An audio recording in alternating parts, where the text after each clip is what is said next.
भाई साहब, ये लीजिए 10 रुपए। क्या चाहिए आपको? कल मैंने आपसे सामान लिया था, उसके 70 रुपए हुए थे। मैंने आपको 100 का नोट दिया तो आपने मुझे 30 रुपए के बदले 40 रुपए दिए। और ये बात मुझे घर जाके पता चली। मैं कल रात ही आपके 10 रुपए वापस देने आई थी, लेकिन आपकी दुकान बंद हो चुकी थी, इसलिए मैं अभी आई हूँ। आप कहाँ रहती है मैम? मैं सेक्टर 8 में रहती हूँ।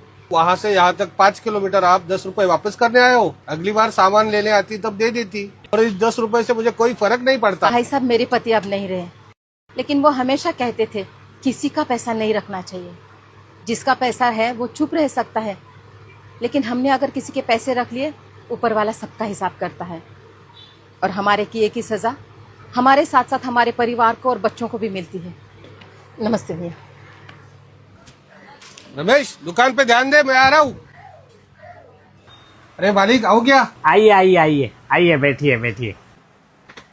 बताइए कैसे आना हुआ आज? आपने मेरी दुकान से जो जो सामान खरीदा था उसका पैसा मुझे कल भिजवा दिया था। उसमें 300 रुपए ज्यादा थे। ये बात मुझे तुरंत समझ में आ गई थी, लेकिन लालच में मैंने वो रुपए रख लिए। अगली बार के बिल में हम एडजस्ट कर लेते थे वो 300 रुपए। भाई साहब, अगली बार किसने देखा है? इसलिए आपका पैसा लौटाना बहुत जरूरी था।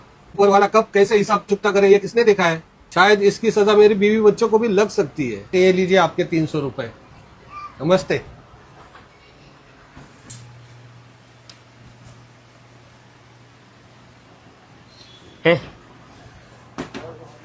ऑफिस संभाल, मैं जरा आता हूँ।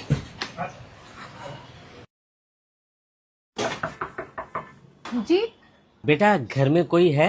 1 मिनट, आइए ना अंकल, आइए अंदर आइए, बैठिए यहाँ पे। नमस्ते भाभी जी, मैं महेश का बहुत पुराना दोस्त हूँ और एकदम खास दोस्त। दरअसल महेश पिछले कुछ सालों से मेरे पास पैसे जमा कर रहा था, लेकिन बीच में ही महेश हम सबको छोड़कर चला गया। महेश ने 13 लाख रुपए जमा किए थे मेरे पास। अब ये बात महेश और मेरे अलावा किसी को पता नहीं थी, इसलिए उन पैसों का लालच मुझ पे हावी हो गया। लेकिन आज एक दोस्त की वजह से मेरे ज़मीर ने मुझे पूरी तरह से झंझोड़ा, और फिर मुझे लगा कि अगर मैं किसी का पैसा खाऊं तो उसकी हाय मेरे बच्चों को लग सकती है, मेरे परिवार को लग सकती है। शायद महेश भी हमेशा यही कहता था।